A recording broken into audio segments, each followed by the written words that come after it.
présidente fondatrice de l'association Gras de Sable.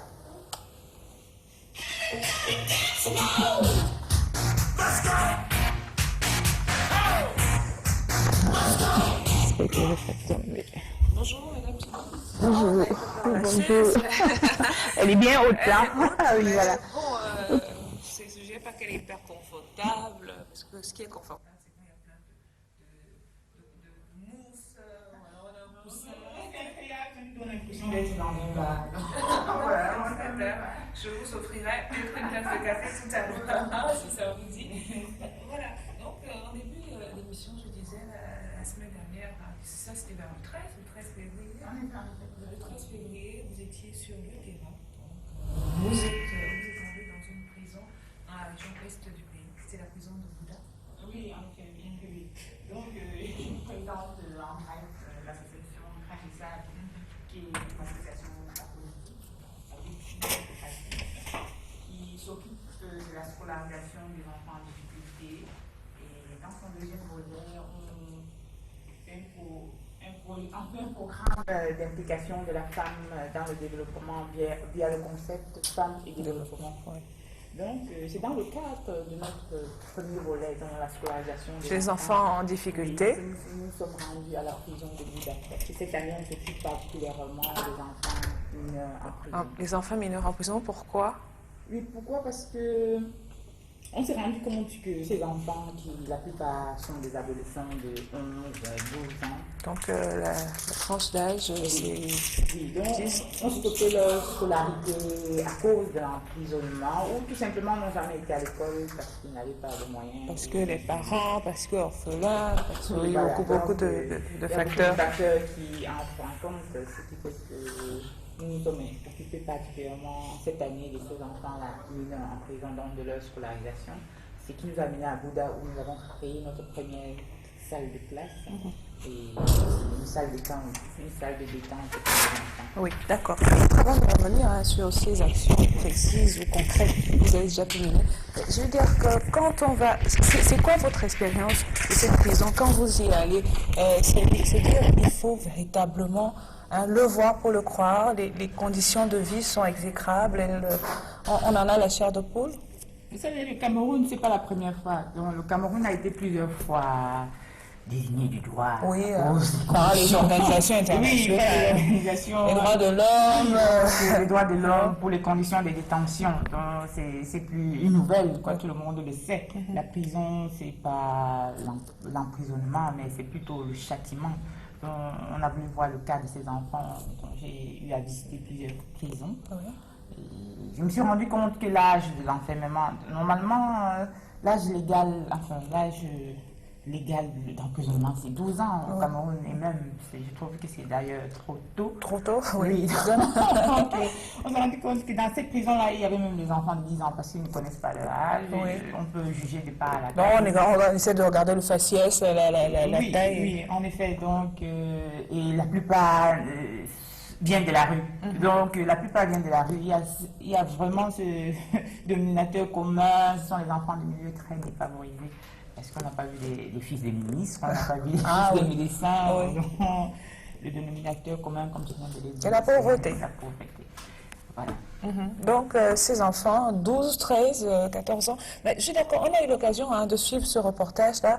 Oui, il y en a qui posaient de réels problèmes. Je veux dire qu'on est là depuis 1, 2, 3 ans, mais on n'a jamais été jugé, on n'a jamais pu voir un juge.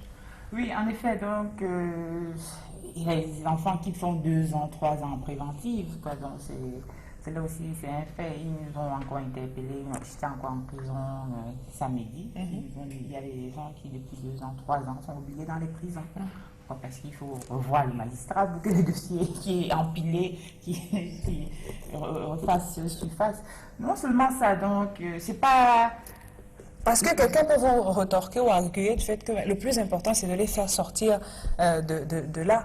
Non, le plus important, ce n'est pas de les faire sortir, c'est de ne pas les faire entrer. Oui. Donc, le problème, vous savez, la crise d'adolescence ne se gère pas dans une prison, de par son fonctionnement, de par son contexte, de par ses occupants. Donc, la prison n'est pas un lieu de reconstruction et de réinsertion future des enfants. Je crois qu'on doit plutôt penser à créer des centres de réinsertion qui évitera, autant que faire se peut, l'enfermement des enfants. C'est-à-dire récupérer ces enfants-là dans la rue et les mettre dans un centre où ils auront l'obligation d'aller à l'école. Et que le magistrat aussi travaille en partenariat, que le magistrat dise à un enfant que maintenant on t'envoie dans ce centre-là, puisque tu es turbulent, puisque tu es délinquant, on va alors t'aider, te mettre dans ce centre-là où on va te suivre, il y aura un certain accompagnement. Donc le but ce n'est pas de les faire sortir, d'abord faire sortir ceux qui sont là-bas, parce que c'est d'abord l'usage, mais c'est éviter qu'ils y aillent, qu'ils s'y retrouvent. oui, puisqu'ils sont redoutables. Oui, c'est-à-dire qu'au lieu de les redresser véritablement, de les remettre sur le droit chemin, on a plutôt, c'est-à-dire que c'est plutôt l'effet inverse qu'on obtient. Oui, donc seulement si on part du principe de la logique de l'emprisonnement qui est basée sur une conscience individuelle qui est la culpabilité et non la honte, puisque normalement en Afrique elle est basée vraiment sur une conscience collective qui est la honte. Non seulement est-ce que le mineur de 12 ans est capable de culpabiliser. Donc, on doit d'abord donner un sens. Avant de sanctionner un enfant, on doit donner un sens à la sanction. Quand on envoie un enfant turbulent dans sa chambre, on espère qu'en ressortant de sa chambre, il sera plus calme. Est-ce que quand on envoie un enfant mineur en prison, est-ce qu'on espère qu'en sortant de cette prison, il ne va pas récidiver? Est-ce que la population, déjà on doit protéger la société civile, est-ce que la société est protégée? Je dirais que non. Non, la société n'est pas protégée. Pourquoi? Parce que les enfants sortent plus redoutables. Donc, le banditisme, la sensation même de l'insécurité persiste. Donc si les données ne changent pas, on doit plutôt changer la façon de faire. Et c'est un problème, c'est vraiment l'urgence, c'est pas... Donc on a cette situation, on a des enfants qui se retrouvent en prison alors qu'ils ne devraient pas y être. Vous dites autant essayer d'améliorer leur quotidien, autant essayer de leur donner des moyens qui pourraient faire qu'ils s'en sortent un peu plus tard. Oui. Le but de l'emprisonnement, comme j'ai dit, c'est la culpabilité. Et c'est aider aussi le détenu à se réinsérer plus tard dans la société grâce à différents programmes, parce que c'est pas seulement la justice qui doit mettre ça en cours, c'est non seulement aussi la société civile, c'est l'État qui doit aussi un peu prendre en charge ces enfants-là parce qu'ils font partie de la jeunesse. Et notre intervention, c'était vraiment au lendemain de la fête de la jeunesse. Donc cette jeunesse-là est le plus souvent oubliée. Voilà. D'accord. Dans ce sens-là, vous vous êtes dit, on va leur apporter quoi? On va essayer de mettre sur pied une salle de classe. Une salle de classe Oui, donc une salle de classe, et vous savez qu'au troisième millénaire, et il est très celui qui ne connaît pas l'informatique. Donc on a aussi mis quelques ordinateurs où ils pourront apprendre l'informatique. Et surtout, ce qui est important pour moi, c'est la salle de détente. Parce que, quand on oublie, ce ne sont pas des prisonniers, ce sont des enfants. Ils ont aussi besoin d'un... Donc, il y a l'aspect divertissement, l'aspect... qui est important. À cet âge, effectivement, le jeu fait partie intégrante du développement de l'enfant. Oui, voilà. Donc, je dis que ça permet aussi d'oublier un peu dans quelle situation... Ça permet pour eux, pas pour oublier dans quelle situation ils se trouvent, quoi. Et je crois que vous avez fait un débat sur les images. Tout à fait, les téléspectateurs ont pu intervenir la semaine dernière. Oui, donc à la majorité, bon, ce que l'on voyait, c'était des souffrances physiques. C'était les enfants malades, les enfants physiquement malades. Mais ça, la vision est externe. Mais qu'est-ce qui se passe psychiquement? Qu'est-ce qui se passe dans la tête d'un enfant enfermé à 11 ans? Qu'est-ce qui se passe Donc on n'en prend pas, on n'en a aucune idée, on ne se fait pas toujours le bon dessin ou la bonne image. Oui. L'accompagnement doit aussi se faire au niveau du psychique, quoi. Donc l'accompagnement par des psychologues et tout. Et les conditions rudes font qu'on sort dur.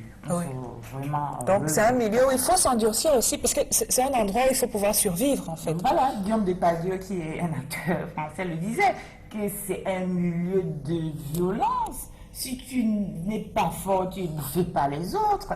Donc on ressort. C'est la jungle. C'est la jungle, il faut apprendre à se défendre, il faut survivre, c'est apprendre aussi à être violent. Et c'est pas parce qu'on est dehors qu'on va se calmer, c'est plutôt la population qui va en pâtir. Une maman qui va tranquillement au champ va se voir peut-être violée, agressée. Et c'est mal pourquoi. Donc, nous aussi, l'État a l'obligation de protéger les gens, en protégeant les gens, c'est-à-dire en donnant peut-être une formation à ces enfants, parce que la plupart, oui, n'ont pas de revenus, enfin, une formation et réinsertion aussi par l'éducation, l'éducation civique même, tout simplement. Oui, bon, quelqu'un pourrait vous rétorquer que cet aspect d'éducation incombe aussi à l'État. Bon, l'État dit, je ne peux pas tout faire, je ne peux pas faire tout seul. Donc, il y a cette implication de la société civile. Donc, vous dites, en fait, par rapport à la situation des enfants en prison, des mineurs en prison, vous dites, il faut, le besoin des centres de réinsertion s'impose de toute urgence. Oui, c'est vraiment une urgence. Parce que le Cameroun, vous savez, le Cameroun a signé la Convention des droits des enfants. Et cette convention stipule que toute décision qui concourt, qui concerne les enfants, doit vraiment aller dans le sens, dans l'intérêt de cet enfant-là. Est-ce que l'enfermement systématique des mineurs va pour l'intérêt de l'enfant? Je dirais que non. Donc, le Cameroun qui ne respecte pas ses engagements peut être poursuivi pour crime contre l'humanité, ou pour crime tout court, parce que je trouve que c'est grave, quoi. La situation, vous avez vu les enfants qui se plaignaient de dormir, même le sol depuis longtemps, qui sont rongés par la gale. Non, c'est atroce. Je dirais tout simplement que c'est atroce et que c'est une urgence, comme je le disais, qu'on doit créer des centres de réinsertion. Ce n'est pas une question de moyens, c'est plutôt une question de volonté. Et généralement, quand un enfant arrive devant le magistrat, il n'y a pas de mesures, de programmes de prévention de la délinquance. Donc, quelque chose aussi qui peut se faire en aval. En amont. Donc, avant d'arriver au chapitre des détentions, il y a toute une histoire. Ça commence par l'école buissonnière, ça commence par l'agression. La petite délinquance. Oui, la petite délinquance. Donc, et ça finit dans la rue où la police n'a plus le contrôle, où l'enfant fait peut-être de la violence pour épater ses copains, ou tout simplement ça. C'est dit qu'on peut intervenir déjà à ce niveau-là pour prévenir l'enfermement des mineurs. Et c'est un programme vraiment vaste qui part déjà du problème de cohésion sociale. Il n'y a plus de foyers où les jeunes se retrouvent. Il n'y a plus de foyers où les jeunes apprennent à faire peut-être du théâtre, à chanter dans les chorales. On doit plutôt commencer à mettre des bases pour éviter les enfants de la rue qui courent les rues. Ils font partie du décor, c'est normal, ils sont là. Je trouve que on doit intervenir. Aujourd'hui, ce phénomène est banalisé. Voilà, tout devient banal alors que c'est très grave. Quand un problème touche un enfant, c'est toujours grave. Parce que on dit généralement quand les jeunes trébuchent, c'est la société qui tombe tout entière. Donc, le programme doit se faire d'abord en amont pour éviter l'enfermement. Parce que devant le juge n'a pas le choix. C'est la répression. Donc, le juge, on est devant lui, voilà les faits qui te sont reprochés, voilà, et puis hop, tu te retrouves en prison. Il fait tout simplement son devoir. Donc, qui dit répression dit urgence. Et dans l'urgence, on ne prend pas le temps d'évaluer une situation. Donc, ils n'ont pas le choix. C'est la répression. Vous êtes musée pour la société. Allez. L'ordre public prime, monsieur. On vous met en gâta, comme ils disent. Voilà. Bien, madame, sinon on va s'arrêter quelques minutes. Ah bah oui, les femmes sont interpellées, madame Thibault. Oui, bon, c'est vrai que tous les mots sont jetés sur les femmes, mais bon, c'est... Bon, l'éducation, disons que la femme a plus de responsabilités. Parce qu'il vous dit, écoutez, si vous marchez dénudé, quelle éducation allez-vous donner à vos enfants? Oui, bon, vous avez l'effet de mode aussi aliène tout le monde. Je crois que c'est parce qu'on a vu les mannequins faire comme ça qu'on doit aussi le faire. Donc l'exemple doit venir du haut. Donc une maman ou une grande sœur qui s'expose, c'est aussi un problème. Pour l'éducation. Ce qu'on va dire, c'est quoi? On a une société plutôt bien désordonnée. Oui. Bon, c'est vrai que chacun a sa vision de faire et les revendications, on doit tout prendre compte. Mais moi, je trouve que la société est plutôt... Il y a les mutations, quoi. Bon, on ne peut plus chercher ce que étaient nos mamans actuellement. Donc, il faut faire avec... Il ne faut pas faire avec, on doit plutôt essayer de trouver un consensus. Alors, tirer le meilleur de ce qui existe ou de ce que les autres canons de vie nous imposent ou alors nous font voir. Tout à fait. La mode européenne n'est pas forcément celle de l'Afrique. Donc, nous, les femmes africaines, nous sommes plutôt rondes et puis nous avons une certaine pudeur que l'on doit qu'on doit respecter. Donc, ce problème d'imitation sans trop savoir pourquoi on imite, c'est aussi énervant. Oui. Voilà. D'accord.